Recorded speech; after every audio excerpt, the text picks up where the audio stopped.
veo tus ojos, no dudo de lo que me traiga el futuro. Si estás a mi lado, camino confiado. En un mundo lleno de voces, en un mundo frío y sin norte, si escucho tu voz, no tengo temor. Por muy oscura que la noche esté, y aunque todo se derrumbe, tú nunca me dejarás. Y cada mañana me cubre tu gracia, me acompaña en cada paso tu amor. Me das esperanza, proteges mi alma. Es en tus ojos donde encuentro quién soy. Eres mi canción, eres mi pastor, mi Dios.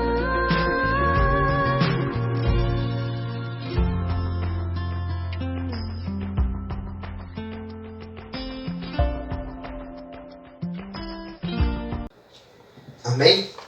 Como, ¿qué pasa? Esa imagen que yo vi, que me conmovió bastante, que para Navidad se reunía toda la familia y se reúne la familia para Navidad, pero fíjese a qué se reúne. El uno con el celular, el otro ahí con el teléfono, el otro con el teléfono, y a la mamá aquí.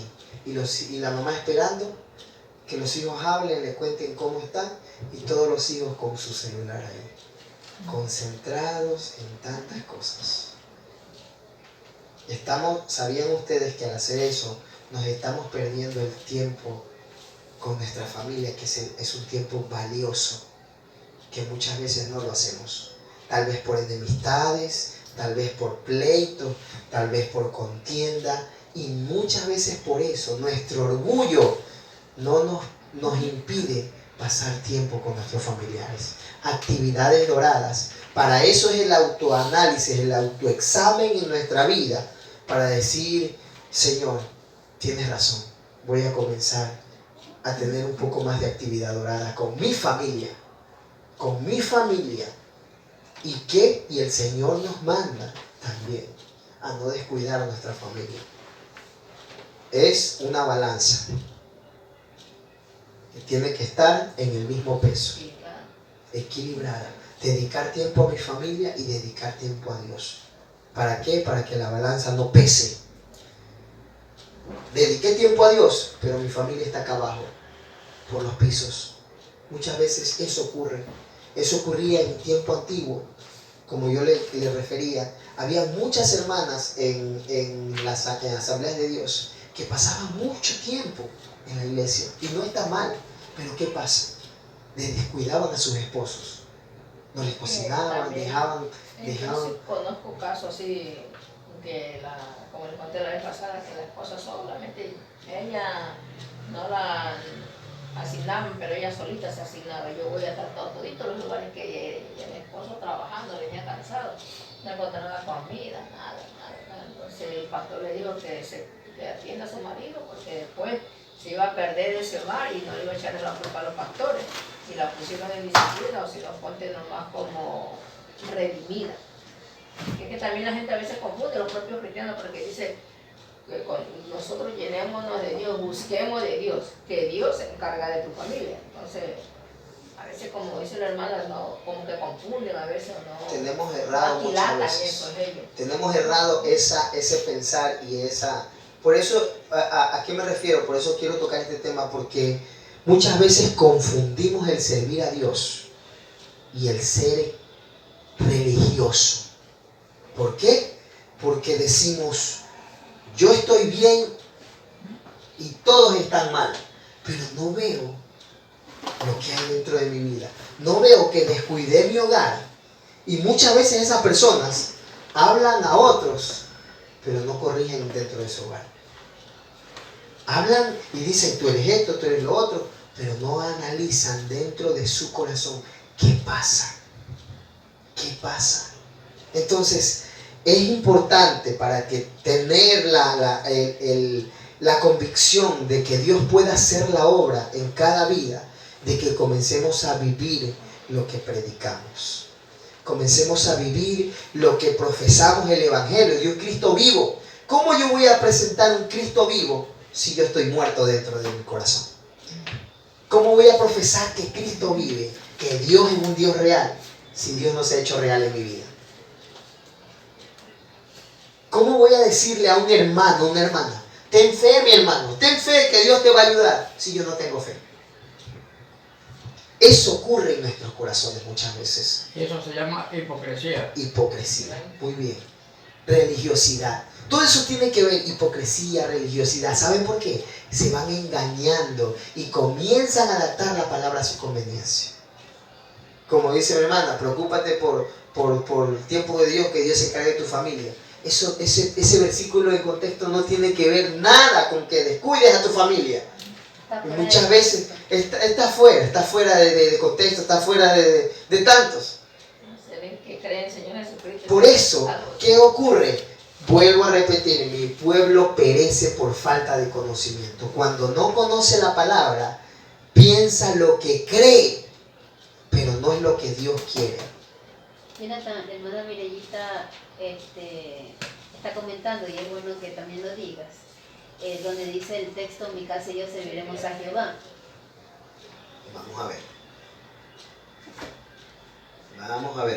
Vamos a referir.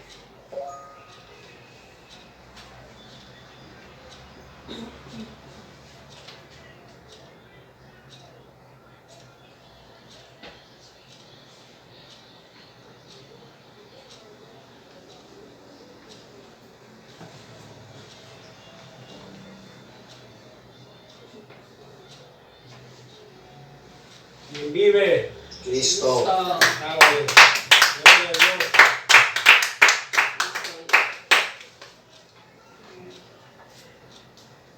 Josué 24, 2, 15. Josué 24.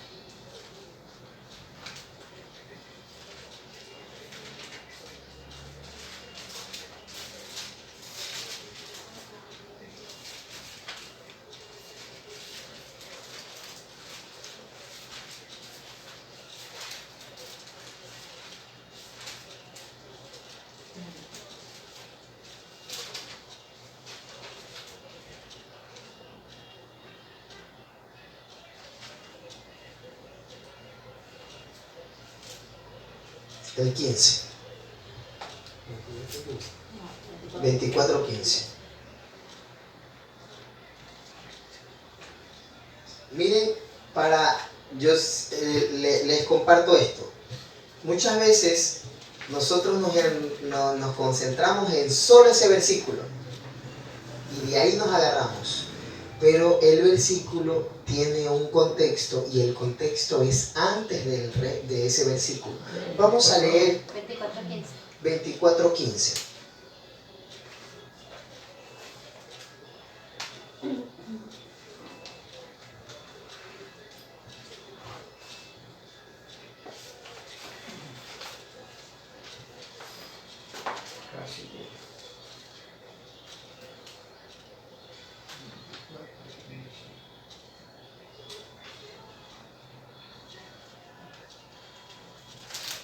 Ya, vamos a leerlo desde el 13. Vamos a leerlo desde el 13 y el prefacio de este capítulo es discurso de despedida de Josué. Vamos a leerlo desde el 13 para que comprendamos por qué primero le dicen eso, ¿verdad? ¿Por qué se refiere? Amén, ¿ya todos encontramos? Amén. Mi hermana Yasmín, por favor, me ayuda. Desde el 13. Amén. Y os di la tierra por la cual nada trabajasteis, y las ciudades que no edificasteis, en las cuales moráis, y de las viñas y olivares que no plantasteis coméis. Ahora pues temed a Jehová y servidle con integridad y en verdad, y quitad de entre vosotros los dioses a los cuales sirvieron vuestros padres al otro lado del río, y en Egipto, y servid a Jehová. Y si mal os parece servir a Jehová, escogeos hoy a quién sirváis, si a los dioses a quienes sirvieron vuestros padres cuando estuvieron al otro lado del río, o a los dioses de los amorreos en cuya tierra habitáis, pero yo y mi casa serviremos a Jehová. ¿Se da cuenta por qué dice, pero yo y mi casa serviremos a Jehová? ¿Sí se da cuenta? ¿Por qué? Porque el pueblo del Señor, el pueblo en ese entonces, se volcaba a servir cualquier cosa que le ponían. Si estaba la serpiente, se le dedicaba a la serpiente. Si levantaba una estatua, se le dedicaba a la estatua.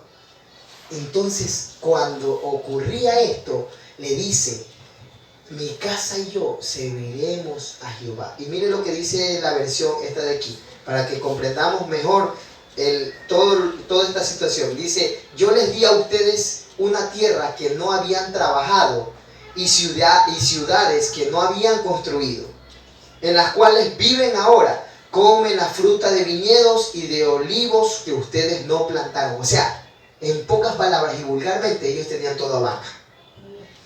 No plantaron ustedes, pero aún así, tomen.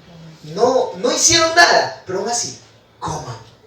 Entonces, este pueblo que tenía dura servicio, o sea, su corazón muchas veces no tenían sus convicciones claras, que se movían muchas veces, por eso le habla y dice el 14, entonces Josué le dijo a la gente, así que ahora respeten al Señor, escuche, y esto va para nuestra familia también, si coge el contexto del 15, amén, respeten al Señor y sírvanle totalmente y fielmente.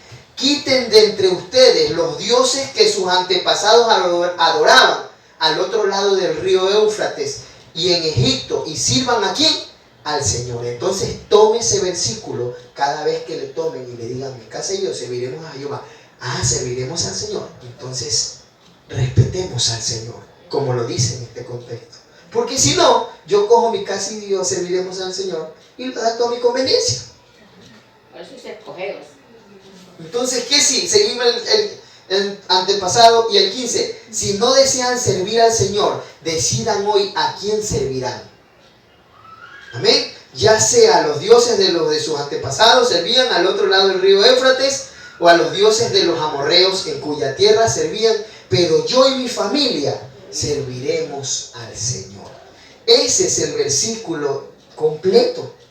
No solo una partecita de mi casa y yo serviremos a Jehová. O sea, en otras palabras no quiere decir como anteriormente estábamos hablando, ¿verdad?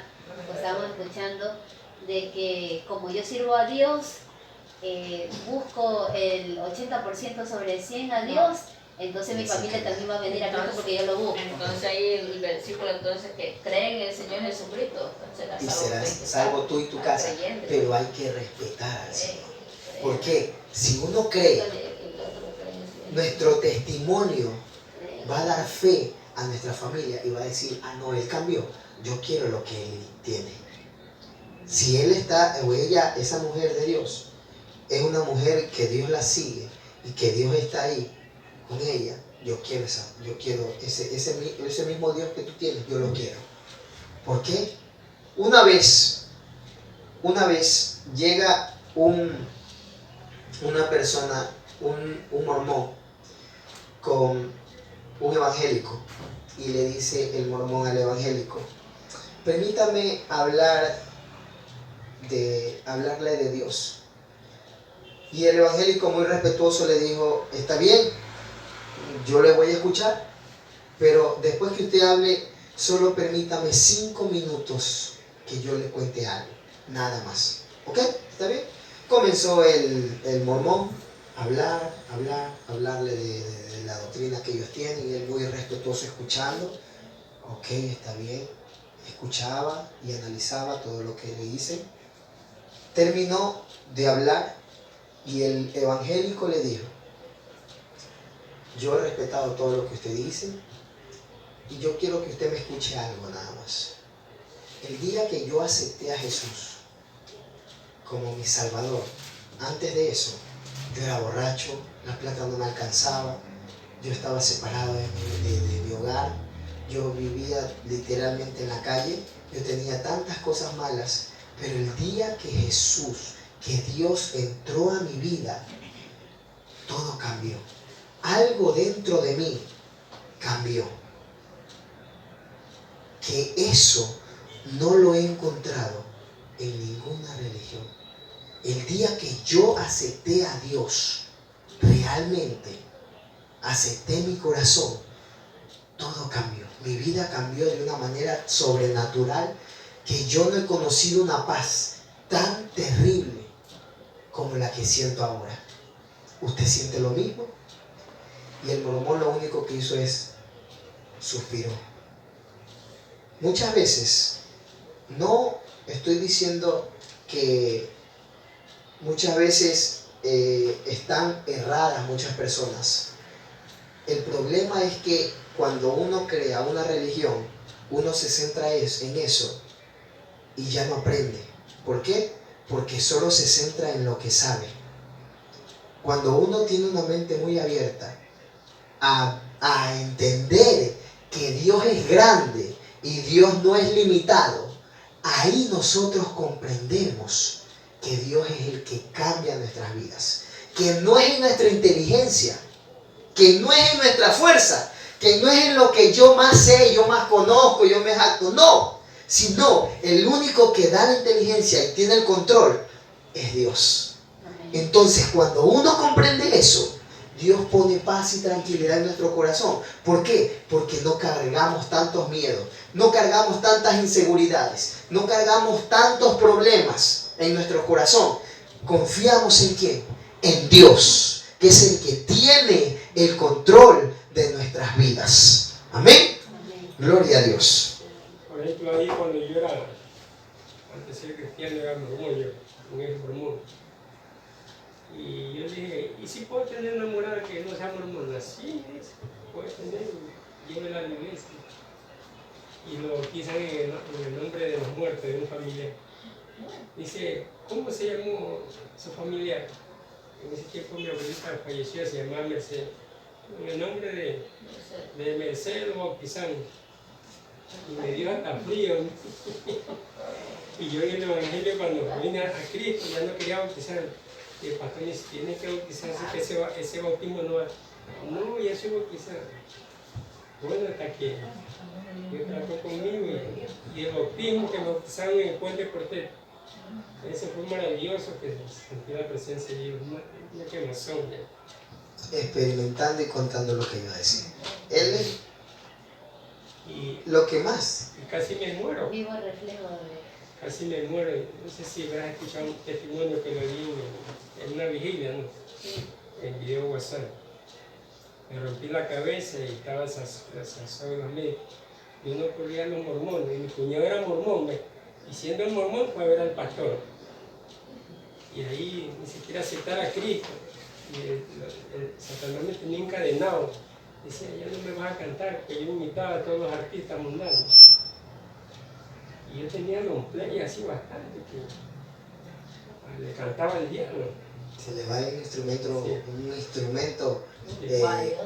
valioso para él. Y harto de eso, dijo que tenía esos grandotes long play así. Y cuando me convertí a Cristo, no, hice pedazo. Y hay que tener cuidado también porque el diablo también nos puede engañar. Y Dios me sanó, se sabe. No fueron los mormones, sino Dios.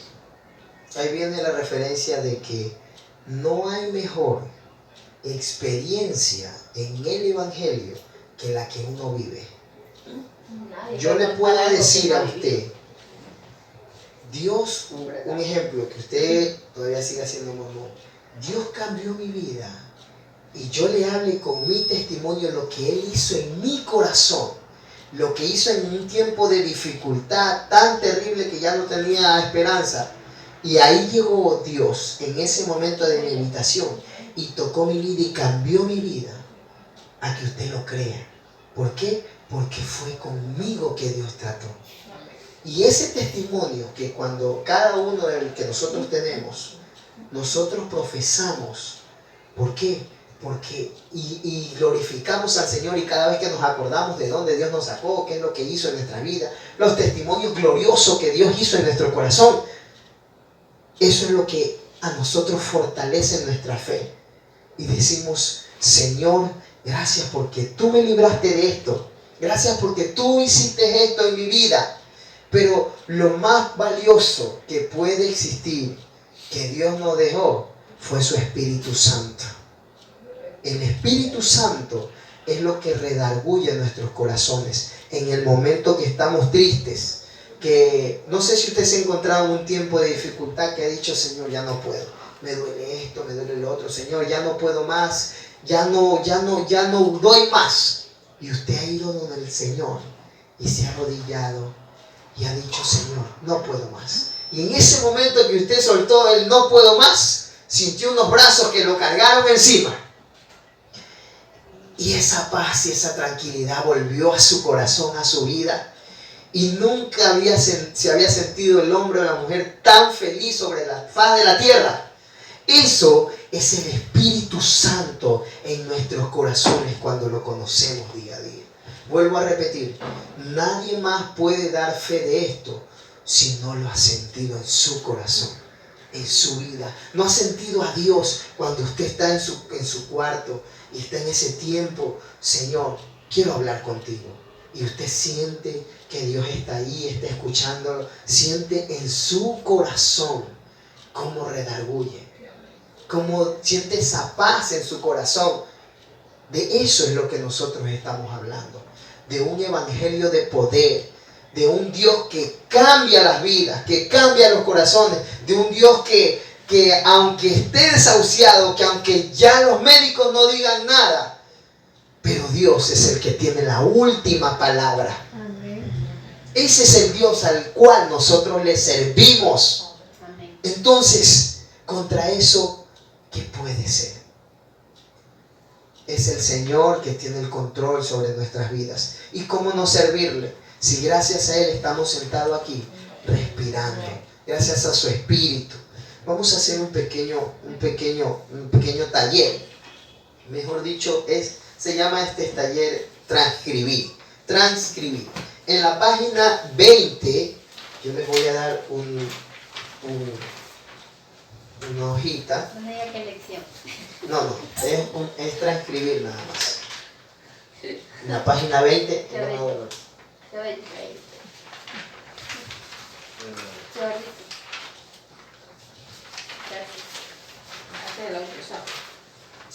la página 20. En la página 20, si usted quiere, anótelo a un ladito. Ahí tiene para transcribir 2 versículos de 2 libros. Primer versículo que va a transcribir, ahí lo tiene en la página 20, señálelo. Primera de Corintios 11, 31 y 32. Tal como está ahí. Primera de Corintios 11, 31 y 32. Anótelo. Para que solo transcribir, tiene que copiar el versículo. Primera de Corintios 11, 31 y 32. ¿Dónde lo podemos acá? No, aquí está, aquí. Lo dice el libro. Libro, 1 Corintios, capítulo 11, 31 y 32. Y ahí lo copia. ¿Y él? Ese es el primer versículo. ¿Ya? No 1 Corintios 11, 31 y 32. Y más abajo, el otro versículo. Efesios 5, el de abajo, aquí. Aquí, permítanme un momento. Hay que escribirlo ahí, ¿verdad? Aquí, Efesios 5, 15 y 16. Efesios 5, 15 y 16. Aquí va 1 Corintios, acá va Efesios. 5, ahí en su texto, en la página 20 está. En la página 20, por eso les dije, en la página 20 está. Primero, el 1 Corintios 11, 31 y 32. Y Efesios 5, 15 y 16. Ojo, abra su Biblia y no lo copie del texto. Quiero que abra su Biblia y lo copie de su Biblia. Tal y como está escrito ahí, respetando las comas y todo. Primera de Corintios, primero 11. Hay que poner alumno y fecha, ¿verdad? Sí. 11. Primera de Corintios 11, 31 y 32. No, aquí. Primera de Corintios 11, 31 y 32. Aquí, no le importa, aquí, 31 y 32. Y ahí búsquelo ahí en su Biblia y transcríbalo. Escríbalo, pero que nuestros propios pensamientos. No, escríbalo, cópielo, transcribirlo, es copiarlo. Tal como está en la Biblia. respetando las comas, respetando todo. ¿Cuál era Efesios? El otro es Efesios 5. Efesios 5, 15 y 16. 32. Capítulo 15. Sí. Efesios 5, 15 y 16. A 5, 15 y 16. Sí, Efesios, no, es 5. Efesios 5. Y es casi 15 y 16. Es capítulo 5, versículo 15 y 16. Lo transcribe y la otra semana sí vamos a lección. Y la lección es así mismo.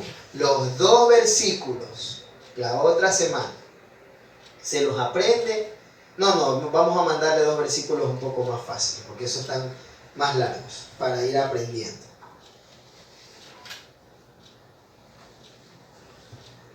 Amén. Vamos a hacer un receso. ¿Qué hora es? 18:50. Vamos a hacer un receso de 15 minutos para que puedan con tranquilidad, con calma, copiarlos. 15 minutos. Son las 18:50. Vamos 18 y 10, 7 y 10. Volvemos.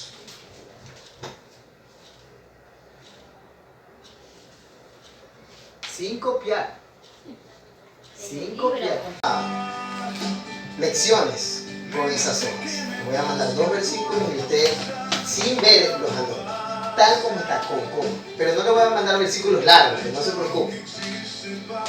La idea es que vayamos aprendiendo versículos que nos ayuden, que podamos decirlo a otra persona. ¿Ven? Todavía tenemos unos 5 minutos más.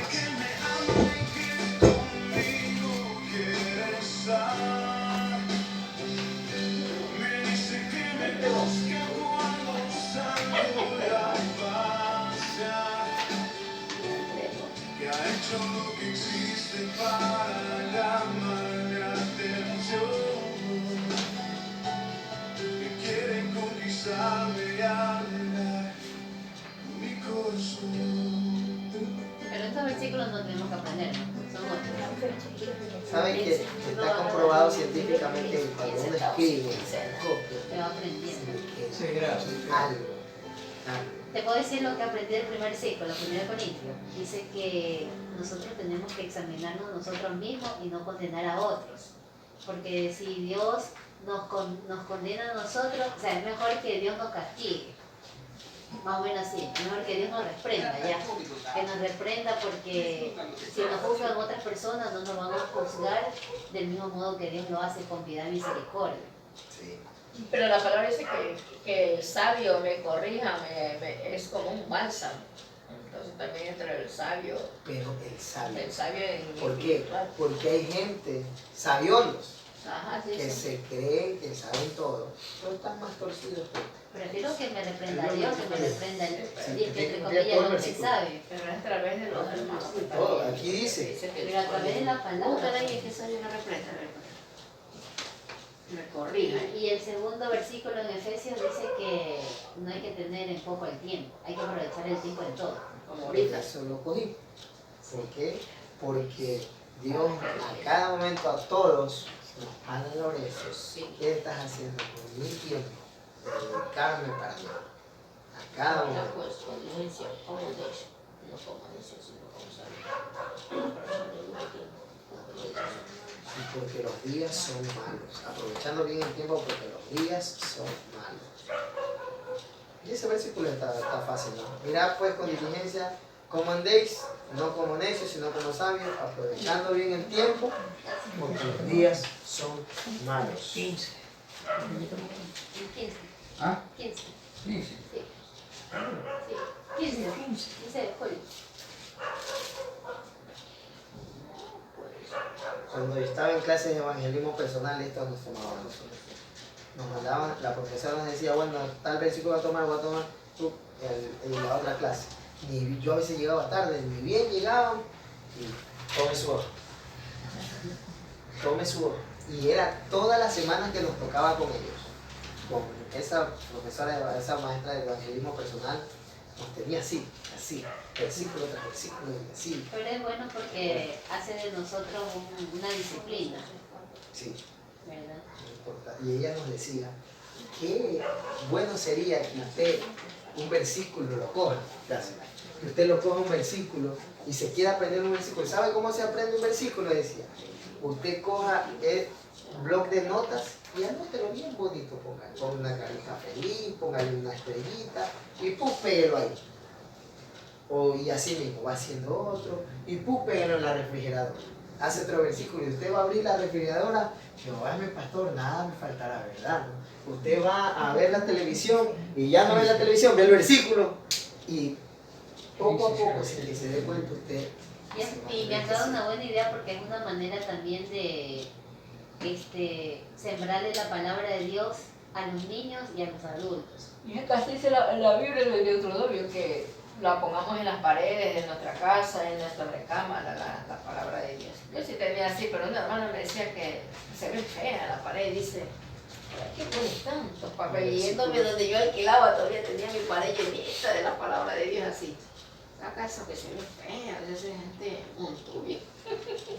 Ya me toma mi pared y digo, ay, que está empapelada. ¿Qué, aparte de mi hermana Yasmín, mi hermana Mireya, qué más aprendieron ustedes? A ver, de lo que escribieron. Don Eduardo, ¿qué más aprendió de lo que se escribió?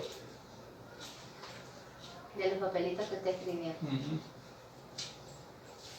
Bueno, que no tenemos que juzgar, porque seremos juzgados. Amén. Muy buen punto. Hermano Félix.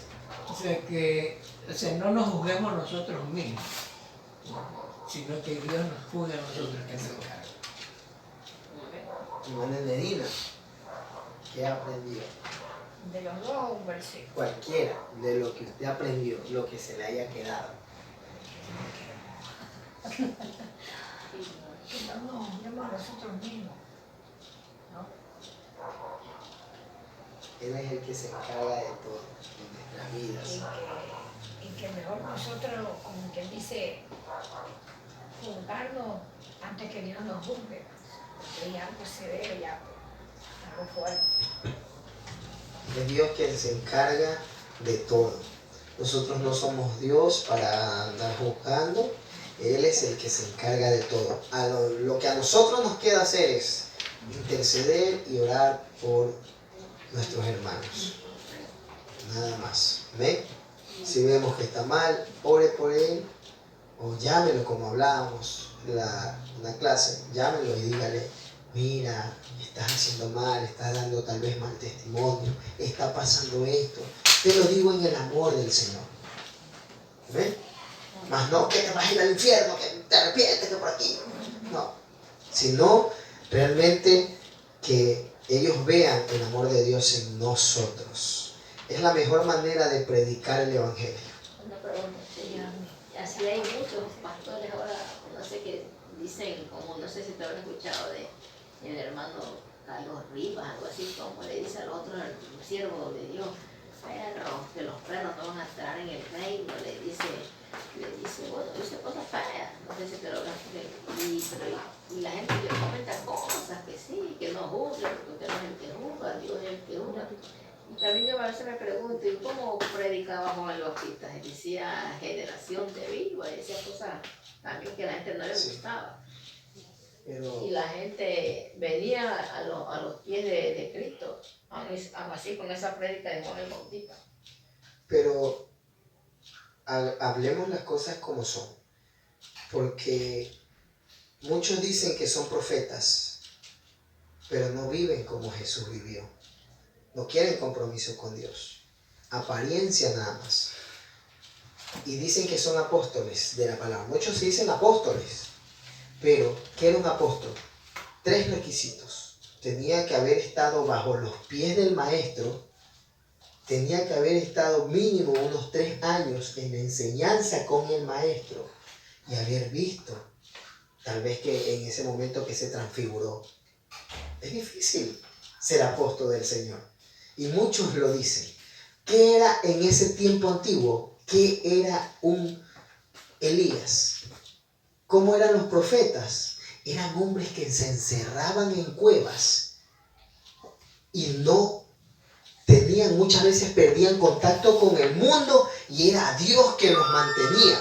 Estaban ahí y eran hombres que estaban dedicados para Dios. Pero hoy en día esos están más gordos que mandados a hacer, comen y ni siquiera oran, ni siquiera leen la Biblia y hacen tantas cosas y se dedican a hablar sandeces. Pero mírenlo, ahí está, se dedican tantas cosas, que no están bajo los pies del maestro, engañando a la gente. ¿Entienden? Entonces, eso ocurre. Van engañando a la gente. ¿Y dónde está el respeto? ¿Dónde está el respeto? Si se habla de Juan el Bautista, generación de víboras, no querían entender el verdadero evangelio, pero Elías, pero Pablo, eran profetas que vivían bajo la voluntad de Dios, que ellos estaban dedicados para Dios. Entonces, para mostrar un botón, los del tiempo antiguo como eran realmente, a como lo son ahora, utilizan este versículo. No juzguéis para que no seáis juzgados. ¿Por qué? Porque allá arriba se va a conocer quién es quién. Aquí podemos engañar al mundo. Oye, ese pastor predica bonito. Oye, ese pastor tan grosero para hablar. Pero solo Dios conoce las intenciones de cada uno de nosotros. Nada más. Por más que se trate mal, muchas veces hay una materia que se llama ética ministerial, que muchos pastores no la conocen. Ética ministerial, usted aprende realmente a respetar, a hablar correctamente, a hablar con muchas personas y aprende a cómo enseñar realmente sin insultar a la gente, sin tratarla mal. Cuando Dios a su corazón dice, el Señor habla para que muchos se arrepientan, pero ¿qué hace? Te redarguye que a tu corazón, tú no sales insultado, no sales ofendido de tantas cosas. Sales ofendido, pero Dios te dice, sigue, levántate, hijo, y sigue adelante. Mas no te tira por los suelos y te deja en los suelos. Entonces eso no es palabra del Señor. Amén. Hasta ahí nomás nos vamos a quedar. Vamos a orar. Gracias, Padre Celestial, Señor, porque hemos escogido el mejor tiempo de edificarnos en tu palabra, Señor. Gracias, Señor. Ayúdanos día a día a seguir aprendiendo como tú lo haces, Señor amado, como tú nos enseñas cada día. Señor, la otra semana traemos en bendición, Señor, en el nombre poderoso de Jesús. Te damos las gracias. Amén y amén.